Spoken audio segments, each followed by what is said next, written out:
সূরা আল হিজর। আলিফ লাম র। এগুলো হচ্ছে সেই মহান গ্রন্থ ও সুস্পষ্ট কোরআনের আয়াত। যারা আল্লাহ তাআলাকে অস্বীকার করেছে তারা কখনো হয়তো চাইবে যদি সত্যি সত্যি তারা মুসলমান হয়ে যেত। হে নবী, তুমি নিজ নিজ অবস্থার উপর তাদের ছেড়ে দাও। তারা খাওয়া দাওয়া করুক, ভোগ উপভোগ করতে থাকুক, মিথ্যা আশা তাদের মোহাচ্ছন্ন করে রাখুক। অচিরেই তারা জানতে পারবে কোন প্রতারণার জালে তারা আটকে পড়েছিল। যে কোনো জনপদকেই আমি ধ্বংস করি না কেন, তার ধ্বংসের জন্য একটি সুনির্দিষ্ট সময় আগে থেকে লিখিত থাকে। কোন জাতি তার ধ্বংসের কাল যেমন ত্বরান্বিত করতে পারে না, তেমনি তা বিলম্বিতও করতে পারে না। তারা বলে, ওহে, যার উপর কোরআন নাজিল করা হয়েছে তুমি অবশ্যই একজন উন্মাদ ব্যক্তি। তুমি সত্যবাদী নবী হলে আমাদের সামনে ফেরেশতাদের নিয়ে আসো না কেন? হে নবী, তুমি তাদের বলো, আমি ফেরেশতাদের কখনো কোনো সঠিক কারণ ছাড়া নাজিল করি না। তাছাড়া একবার যদি আযাবের আদেশ নিয়ে ফেরেশতারা এসেই যায় তবে তো আর তাদের কোনো অবকাশই দেয়া হবে না। আমি উপদেশ সম্বলিত কোরআন নাজিল করেছি এবং আমি একে সংরক্ষণ করি। তোমার আগেও পূর্ববর্তী জাতিসমূহের মাঝে আমি রসুল পাঠিয়েছিলাম। তাদের কাছে এমন একজন রসুল আসেনি যার সাথে তারা ঠাট্টা বিদ্রুপ করেনি। এভাবেই আমি অপরাধীদের অন্তরে ঠাট্টা বিদ্রুপের এ প্রবণতা সঞ্চার করি। এরা কোনো অবস্থায় তার উপর ঈমান আনবে না। আসলে এই নিয়ম তো আগের মানুষদের থেকেই চলে এসেছে। আমি যদি এদের জন্য আসমানের দরজাও খুলে দেই, অতঃপর তারা যদি তাতে চড়তেও শুরু করে, তারপরও এরা ঈমান আনবে না, বরং বলবে আমাদের দৃষ্টি মোহাবিষ্ট হয়ে গেছে, কিংবা আমরা হচ্ছি এক জাদুগ্রস্ত সম্প্রদায়। কে দেখো কিভাবে আমি আকাশে গম্বুজ তৈরি করে রেখেছি, অতঃপর তার দর্শকদের জন্য তারকা রাজি দ্বারা সুসজ্জিত করে রেখেছি।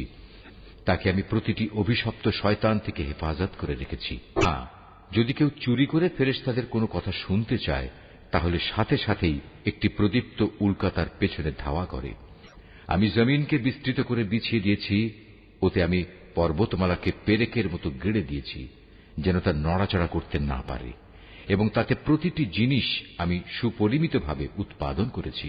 আমি জীবিকার ব্যবস্থা করেছি তোমাদের জন্য এবং অন্য সব সৃষ্টির জন্য, যাদের কারোই রিজিক দাতা তোমরা নও। কোন জিনিস এমন নেই যার ভাণ্ডার আমার হাতে নেই, কিন্তু তা আমি সুনির্দিষ্ট একটি পরিমাণ ছাড়া সরবরাহ করি না।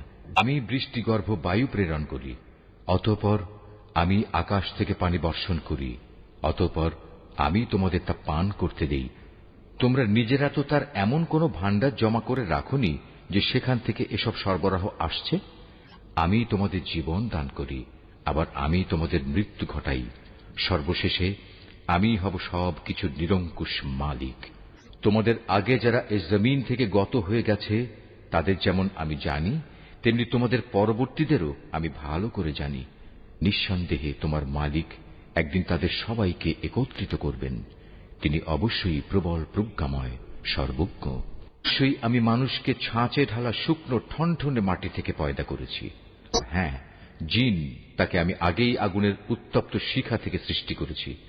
স্মরণ করো, যখন আমি ফেরেশতাদের বলেছিলাম আমি অচিরেই ছাঁচে ঢালা ঠনঠনে শুকনো মাটি থেকে মানুষ পয়দা করতে যাচ্ছি, অতঃপর যখন আমি তাকে পুরোপুরি সুঠাম করে নেব এবং আমার রূহ থেকে কিছু তাতে ফুঁকে দেব, তখন তোমরা সবাই তার সামনে সেজদা অবনত হয়ে যাবে। অতঃপর আল্লাহর আদেশে ফেরেশতারা সবাই সেজদা করল, একমাত্র ইবলিস ছাড়া। সে সেজদাকারীদের দলভুক্ত হতে অস্বীকার করল। তারা বললেন, তোমার কি হলো, তুমি যে সেজদাকারীদের দলে শামিল হলে না? সে বলল, হে আল্লাহ, আমি কখনো এমন মানুষের জন্য সেজদা করতে পারি না যাকে তুমি ছাঁচে ঢালা শুকনো ঠনঠনে মাটি থেকে বানিয়েছ। আল্লাহ তাআলা বললেন, তাই যদি বলো তাহলে তুমি এক্ষুনি এখান থেকে বেরিয়ে যাও, কেননা আজ থেকে তুমি অভিশপ্ত। হিসাব নিকাশের দিন পর্যন্ত তোমার উপর অভিশাপ। সে বলল, হে মালিক, তাহলে তুমিও আমাকে সেদিন পর্যন্ত অবকাশ দাও যেদিন সবাইকে পুনরায় জীবিত করা হবে। আল্লাহ তাআলা বললেন, হ্যাঁ, যাও। যাদের এ অবকাশ দেয়া হয়েছে তুমিও তাদের অন্তর্ভুক্ত হলে। এ অবকাশ সুনির্দিষ্ট সময় আসার দিন পর্যন্ত। সে বলল, হে আমার মালিক, তুমি যেভাবে আজ আমাকে পথভ্রষ্ট করে দিলে, আমিও তোমার শপথ করে বলছি, আমি মানুষদের জন্য পৃথিবীতে তাদের গুনার কাজসমূহ শোভন করে তুলব এবং তাদের সবাইকে আমি পথভ্রষ্ট করে ছাড়ব। তবে তাদের মধ্যে যারা তোমার খাঁটি বান্দা তাদের কথা আলাদা। আল্লাহ তাআলা বললেন, পরীক্ষা নিরীক্ষার মাধ্যমে এটাই আমার কাছ পর্যন্ত পৌঁছানোর সহজ সরল পথ। হ্যাঁ, এ গোমরা মানুষদের মধ্যে যারা তোমার অনুসরণ করবে তারা ছাড়া আমার যারা খাঁটি বান্দা তাদের উপর তোমার কোনো আধিপত্য চলবে না। আর অবশ্যই জাহান্নাম হচ্ছে তাদের সবার প্রতিশ্রুত আশ্রয়। তাতে থাকবে 7টি বিশালকায় দরজা। আবার এগুলোর প্রতিটি দরজা দিয়ে প্রবেশ করার জন্য থাকবে শয়তানের অনুসারীদের একটা নির্দিষ্ট অংশ। এর বিপরীত যারা আল্লাহ তাআলাকে ভয় করে তারা অবশ্যই সেদিন জান্নাত ও ঝর্ণাধারার বহুমুখী নিয়ামতে অবস্থান করবে। এই বলে তাদের অভিবাদন জানানো হবে, তোমরা শান্তি ও নিরাপত্তার সাথে সেখানে প্রবেশ করো। তাদের অন্তরে ঈর্ষা বিদ্বেষ যাই থাক না কেন, আমি সেদিন তা দূর করে দেব। তারা একে অপরের ভাই হয়ে পরস্পরের মুখোমুখি সেখানে অবস্থান করবে। সেখানে তাদের কোন রকম অবসাদ পর্যন্ত স্পর্শ করবে না, আর তারা সেখান থেকে কোনো দিন বহিষ্কৃতও হবে না। হে নবী, তুমি আমার বান্দাদের কথা বলে দাও, আমি যেমন ক্ষমাশীল পরম দয়ালু, তেমনি আমার আযাবও হচ্ছে অত্যন্ত কঠোর। হে নবী, তুমি তাদের ইব্রাহিমের মেহমানদের কাহিনী শোনাও। যখন তারা তার কাছে হাজির হয়ে বলল, তোমার উপর সালাম, তখন সে তাদের ভাবভঙ্গি দেখে বলল, আমরা অবশ্যই তোমাদের ব্যাপারে শঙ্কিত। ওরা বলল, না, তুমি আশঙ্কা করো না, আমরা তোমাকে এক জ্ঞানবান সন্তানের সুসংবাদ দিচ্ছি। সে বলল, তোমরা আমাকে সন্তানের সুসংবাদ দিচ্ছ, অথচ বার্ধক্যজনিত অবস্থা আমাকে স্পর্শ করে ফেলেছে। অতঃপর এ অবস্থায় তোমরা আমাকে কিসের সুসংবাদ শোনাচ্ছ? তারা বলল, হ্যাঁ, আমরা তোমাকে সঠিক সুসংবাদই দিচ্ছি, অতএব তুমি হতাশাগ্রস্তদের দলভুক্ত হও না। সে বলল, গোমরা ব্যক্তি ছাড়া আল্লাহর রহমত থেকে কে নিরাশ হতে পারে? হে আল্লাহর পাঠানো ফেরেশতারা, বলো, আমাকে এ সুসংবাদ দেয়া ছাড়া তোমাদের সামনে আর কি অভিযান রয়েছে? তারা বলল, হ্যাঁ, আমাদের এক নাফরমান জাতির বিরুদ্ধে অভিযানে পাঠানো হয়েছে, যারা অচিরেই বিনাশ হয়ে যাবে। লুতের আপনজনরা বাদে আমরা সবাই আযাবের সময় তাদের সবাইকে উদ্ধার করব, কিন্তু তার স্ত্রীকে নয়। আল্লাহ তাআলা তার ব্যাপারে বলেন, আমি এই সিদ্ধান্ত নিয়েছি, সে আযাবের সময় পশ্চাৎবর্তী দলভুক্ত হয়ে থাকবে। যখন সে ফেরেশতারা লুতের পরিবার পরিজনদের কাছে এসে হাজির হল, তখন লুত বলল, আপনারা তো দেখছি অপরিচিত ধরনের লোক। তারা বলল, না, আসলে তা নয়, আমরা তাদের কাছে সে আযাবের বিষয়টা নিয়ে এসেছি যার ব্যাপারে তারা ছিল সন্দিগ্ধ। আমরা তোমার কাছে সত্য সংবাদ নিয়ে এসেছি এবং আমরা হচ্ছি সত্যবাদী। সুতরাং তুমি রাতের কিছু অংশ থাকতে তোমার লোকজন সহ এ জনপদ থেকে বেরিয়ে পড়ো এবং তুমি নিজে তাদের পেছনে পেছনে চলতে থাকো। সাবধান, তোমাদের মধ্যে কেউ যেন পেছনে ফিরে না তাকায়। ঠিক যেদিকে যাওয়ার জন্য তোমাদের আদেশ করা হবে সেদিকেই চলতে থাকবে। ইতিমধ্যে আমি তার কাছে এ ফয়সালা পাঠিয়ে দিয়েছি যে এ জনপদের মানুষগুলোকে ভোর হতেই মূলোৎপাটিত করে দেয়া হবে। ইতিমধ্যে নগরের অধিবাসীরা উল্লসিত হয়ে লুতের কাছে এসে হাজির হল। এদের আসতে দেখে সে বলল, হে আমার দেশবাসী, এরা হচ্ছে আমার মেহমান। এদের সাথে অশালীন আচরণ করে তোমরা আমাকে অপমান করো না। তোমরা আল্লাহ তাআলাকে ভয় করো এবং আমাকে এদের সামনে হেয় করো না। তারা বলল, আমরা কি তোমাকে দুনিয়া জোড়া মানুষের মেহমানদারি করা থেকে নিষেধ করিনি? এদের উক্তি শুনে সে বলল, একান্তই যদি তোমরা কিছু কামনা বাসনা চরিতার্থ করতে চাও, তবে এখানে আমার জাতির মেয়েরা রয়েছে। হে নবী, তোমার জীবনে শপথ করে বলছি, সেদিন এরা নিদারুণ এক নেশায় বিভোর হয়ে পড়েছিল। আল্লাহর গজবের কোনো কথাই এরা বিশ্বাস করল না। অতঃপর সূর্যোদয়ের সাথে সাথেই এক মহানাদ এসে তাদের উপর আঘাত হানল। তারপর আমি নগরগুলো উল্টিয়ে দিলাম এবং ওদের ওপর পাকানো মাটির পাথরের বৃষ্টি বর্ষণ করলাম। অবশ্যই এ ঘটনার মাঝে পর্যবেক্ষণ সম্পন্ন মানুষদের জন্য শিক্ষার বহু নিদর্শন রয়েছে।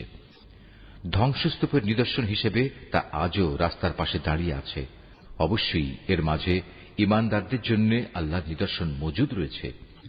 লুতের জাতির মতো আইকার অধিবাসীরাও জালেম ছিল। অতঃপর আমি তাদের কাছ থেকেও তাদের নাফরমানির প্রতিশোধ নিয়েছি। আর আজ এ উভয় জনপদই আযাবের চিহ্ন বহন করে প্রকাশ্যে রাস্তার পাশে দাঁড়িয়ে আছে। একইভাবে হেজরবাসীরাও নবীদের অস্বীকার করেছিল। আমি আমার নিদর্শনসমূহ তাদের কাছে প্রেরণ করেছিলাম, এতৎসত্ত্বেও তারা তা থেকে মুখ ফিরিয়ে নিয়েছিল। তারা পাহাড় কেটে কেটে নিজেদের জন্য ঘর বানাতো এ আশায় যে তারা সেখানে নিশ্চিন্তে জীবন কাটাতে পারবে। অতঃপর নাফরমানির জন্য একদিন প্রত্যুষে তাদের উপর মহান আদেশে আঘাত হানল। সুতরাং তারা জীবনভর যা কিছু কামাই করেছে আল্লাহর গজবের সামনে তা কোনোই কাজে আসেনি। জেনে রেখো, আকাশমালা, জমিন এবং এ দুইয়ের মাঝখানে যা কিছু আছে তার কোনোটাই আমি অযথা পয়দা করিনি। অবশ্যই সব কিছু শেষে একদিন কিয়ামত আসবে এবং এ সৃষ্টিলীলা ধ্বংস হয়ে যাবে। অতএব হে নবী, তুমি পরম ঔদাসীন্যের সাথে ওদের উপেক্ষা করো। নিশ্চয়ই তোমার মালিক হচ্ছেন এক মহাস্রষ্টা, মহাজ্ঞানী। অবশ্যই আমি তোমাকে 7 আয়াত বিশিষ্ট একটি সূরা দিয়েছি, যা নামাজের ভেতর ও বাইরে বারবার পঠিত হয়। আরো দিয়েছি জীবনের বিধান হিসেবে মহান গ্রন্থ কোরআন। আমি এ কাফেরদের মাঝে কিছু লোককে ভোগ বিলাসের যে উপকরণ দিয়েছি তার প্রতি তুমি কখনো তোমার দুচোখ তুলে তাকাবে না। তাদের উপর তুমি কোনো ক্ষোভ করবে না। ওদের কথা বাদ দিয়ে বরং তুমি ঈমানদারদের দিকে ঝুঁকে থেকো। সবাইকে বলে দাও, আমি হচ্ছি জাহান্নামের সুস্পষ্ট সতর্ককারী মাত্র। যারা বিভিন্ন দলে বিভক্ত তাদের ওপরও আমি এভাবেই কিতাব নাজিল করেছিলাম। এরা হচ্ছে সেসব লোক যারা কোরআনকে টুকরো টুকরো করেছে। সুতরাং হে নবী, তোমার মালিকের শপথ, ওদের সবার কাছে আমি অবশ্যই প্রশ্ন করব সেসব বিষয়ে যা কিছু আচরণ তারা কোরআনের সাথে করত। অতএব তোমাকে যে আদেশ দেয়া হয়েছে তুমি খোলাখুলি জনসমক্ষে তা বলে দাও, এবং এর পরেও যারা আল্লাহ তাআলার সাথে শরীক করে তাদের তুমি উপেক্ষা করো। এই বিদ্রুপকারী ব্যক্তিদের মোকাবেলায় আমিই তোমার জন্য যথেষ্ট। যারা আল্লাহর সাথে অন্যকে মাবুদ বানিয়ে নিয়েছে তারা অচিরেই জানতে পারবে তারা কত গুমরাহিতে নিমজ্জিত ছিল। হে নবী, আমি একথা ভালো করেই জানি ওরা যা কিছু বলে তাতে তোমার অন্তর সংকুচিত হয়। অতএব তুমি তোমার মালিকের প্রশংসা দ্বারা তার পবিত্রতা ঘোষণা করো এবং তুমিও সাজদাকারীদের দলে শামিল হয়ে যাও। হে নবী, যতক্ষণ পর্যন্ত তোমার কাছে নিশ্চিত মৃত্যুজনিত ঘটনা না আসবে ততক্ষণ পর্যন্ত